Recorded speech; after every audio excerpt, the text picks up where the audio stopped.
What's up everyone, Headshot here, and it is time for another Armoured Warfare tank review. It's been a while since I've done one of these, but we got a brand new premium vehicle last week. It is a properly unique one, and that is the Type 90 Tier 7 Japanese main battle tank. Back in the mid-70s, the Japanese Self-Defense Force, they started a program looking for a properly modern tank.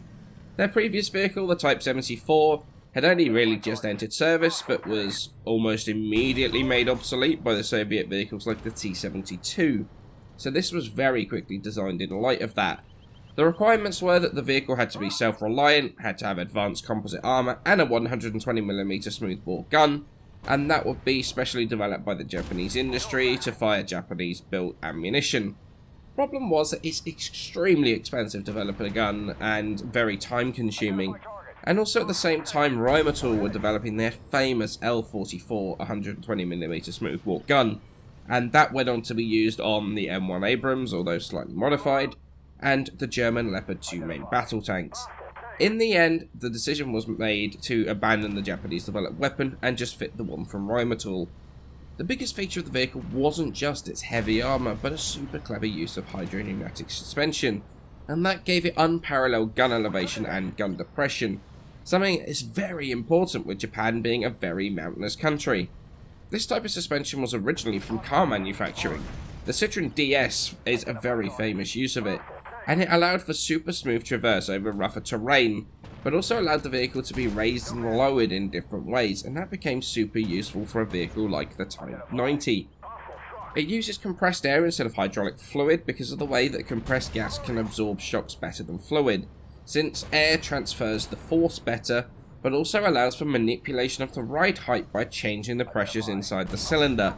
Basically how that transfers into something like the Type 90 is if the vehicle needs more gun depression, it can lower the front of the vehicle to tilt the vehicle forward, and that allows the gun to go lower. If you need more elevation, you tilt the back backwards to raise the gun further, and if you wanted to hide the vehicle behind low cover, you drop both the front and the back to hide all except the super heavily armoured turret front. The Type 90 though is currently in service with around 340 of them built, and the Type 10 main battle tank is actually not supposed to replace the Type 90, but to work alongside it.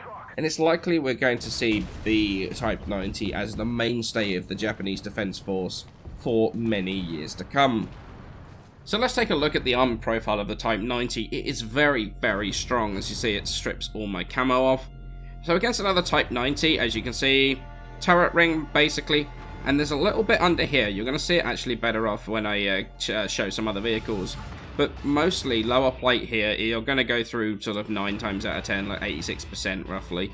So that's with another Type 90, but that's with that very strong gun. Obviously, if you click on like the Sabra or something, which is up here, pretty much everything, including if you flatten out your turrets, it's going to have a 50% chance of going through there, so that's always a fun one to pay attention to. But your average main battle tank at this tier isn't going to go through. Let's switch to the 9910. And as you can see, there's a very thin line here, right underneath the turret, right under basically the gun mantlet, that you can get through. It is a very, very tough shot. More often than not, you're going to hit the gun mantlet, or you're going to ricochet off of the upper plate here, but it is absolutely possible to go into here, and I've had that a fair few times. It's not, like I say, it's not a very easy shot, but I mean, if you look, Cent 105, Challenger 1, Leopard 2, that's got the better gun, so yeah, it can go for lower plate. M1 Abrams, let's go for the Macabre, Object 187. Object 187's got a very, very good gun, so actually it could potentially go through here and also your turret ring. So as you can see, against its own tier, you're very, very well armoured, and you might as well get stuck into the fight. There's a Type 96A. Type's got a very, very good gun, so but even still, it's only a 50% chance. So it can actually bounce 50% chance, or 50% of the time on your lower plate here, so It's definitely worth getting stuck into the fight in this thing. Obviously, it's got no side armor to speak of whatsoever. You're going to go through.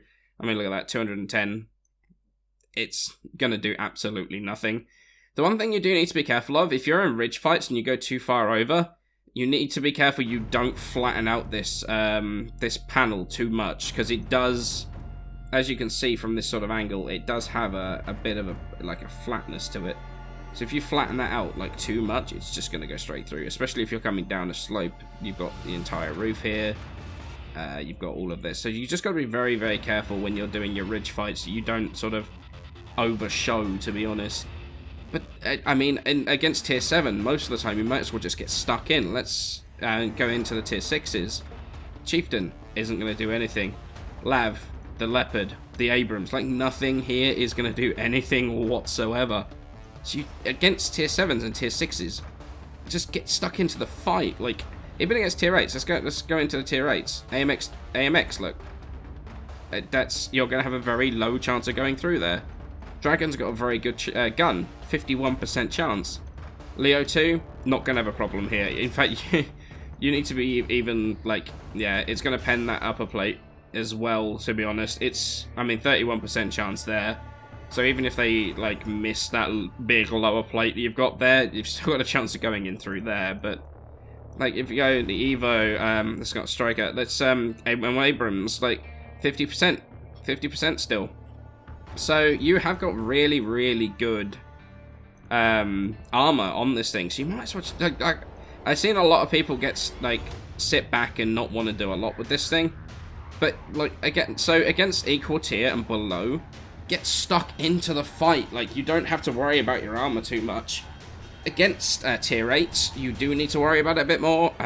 You need to play your ridge games a little bit more. The 96B, like you're starting to get into the territory here of them just being able to, like, stick them straight through your turret. Like, you don't even need to flatten it out that much for them to actually go through now. Especially, like, there, look, 85% chance it's going to go through more often and knock out your commander. So, it's something you need to be very, very aware of. You're going to have to be just aware of the tier that you're playing at. Like, you can actually get tier 9s in really, really low population times. But even then, like the Centauro, like all it's going to do is lower plate. Macava, lower plate. Leo is where it starts getting into a bit dodgy. So yeah, look, it's very, very slight. It's just going to go straight through your turret. So you just need to be careful. But even still, for the most part, like if you play it right, if you're against equal tier, so let's say the tier 7s, there's nothing they can really do to you. So get stuck into the fight. You don't have to sit way back and worry about being shot. Just get stuck in there. And I've seen some of the best games played by this thing, by them just getting straight into the fight and having a go. And yeah, they do really, really well. But like I say, tier 8s is where you start need to be a little bit more cautious and start doing your ridge poking games, because even at tier 8, unless you're in, I mean even in the Leos, look, M1 Abrams, it's only when you start getting to the types down here somewhere, type 96B, is where they have the chance to start going through your turret. So, yeah, just against tier 8s, play peeking games over ridges. Anything below, just get stuck right in there. Be a big force, be a push for your team. It is absolutely going to reward you for that. No, Armored Warfare. Well, like I say, it is a tier 7 premium main battle tank, which puts it, in my opinion, in the sweet spot of the best of PvP right now. And this means it also gets the bonuses of a premium vehicle. Increased XP and credit gain, plus since it's not a vehicle that's in the tech tree, or even planned to be in the tech tree, you get a unique vehicle. Let's start breaking it down a little. Let's start with that boomstick, that famous Rheinmetall L44 smoothbore gun. You get a choice of 2 ammo types with it: armor piercing, fin stabilized discarding Sabo, aka APF SDS, or high explosive anti-tank, aka heat. The penetration of the APF SDS compares really nicely with some of the best guns of its tier, 690, which is only 10 less than the same gun on the Leopard 2, and only beaten by the Leo and the Sabra, which is unsurprising since the Sabra's gun is incredible. But this means that you have an incredibly punchy gun on the Type 90. Doesn't have the best of reload times, but it's got super good gun handling, and really isn't going to let you down very often. But the biggest feature of this gun is the insane depression and elevation that it achieves, and that's before you add the special suspension. 12 degrees means you're never going to have any problems whatsoever bringing that gun to bear, and then when you add in the extra degrees from the suspension, you're never going to have to worry about getting the gun on target. Mobility wise, it's super good, top speed of 70, and it's got one of the best accelerations of all of the main battle tanks. It's got one of the best hull traverses as well, so it is super highly maneuverable. It means you can do some hit and run tactics, pop up on a ridge, pull back, reposition, pop up somewhere else. And if that's not something you're able to do because of where you are basically, the high acceleration actually means that your ridge games are much easier, because you can pop up and pull back way easier. So, with that quick look at the actual sort of base vehicle and the statistics, what do I think of the Type 90? Well, it's absolutely amazing. I like it a lot. This really allows some of the positions you would never consider in any other vehicle. Putting that suspension-assisted gun depression and crazy turret armor into use is supremely effective. A well-dug-in type is something that is to be feared. If you get into a good spot, you can be incredibly difficult to shift, allowing you to hold down flanks really easily. I've actually lost count of the amount of times that the lemming train has derped its way across to the other side of the map, leaving only my my dug-in Type 90 with a little support to hold the flank. And while I might not always succeed, and might get overwhelmed, because obviously 4 tanks versus 1 is only ever really going to go one way, I always feel like I'm going down swinging and taking as many of them with me as I can. The Type 90 can strike from areas you've never considered before. That's not only really effective, but also it causes confusion and panic on the enemy teams. Because while being blind fired is a possibility, with returning fire, it's less likely since more often than not you're not in the usual places. And even if you do get blind fired back, you've got the armor, and it's basically to be able to deal with it. When you combine the type's maneuverability with its ability to bring its gun on target, you can very easily get to areas with good sight lines on enemy crossing through risky areas, and snapshot some shells into them when you're not expecting, while they're not expecting you to be in position. I've had a really good time playing the Type 90. It really is a very good vehicle. If you do decide to pick it up, it's definitely one that you are going to find extremely effective when played well. So I hope you're enjoying my look at the brand new Type 90 main battle tank. Hopefully soon we'll have Arabian Nights to sink our teeth into. But for now, many thanks for watching, and I shall catch you in the next video.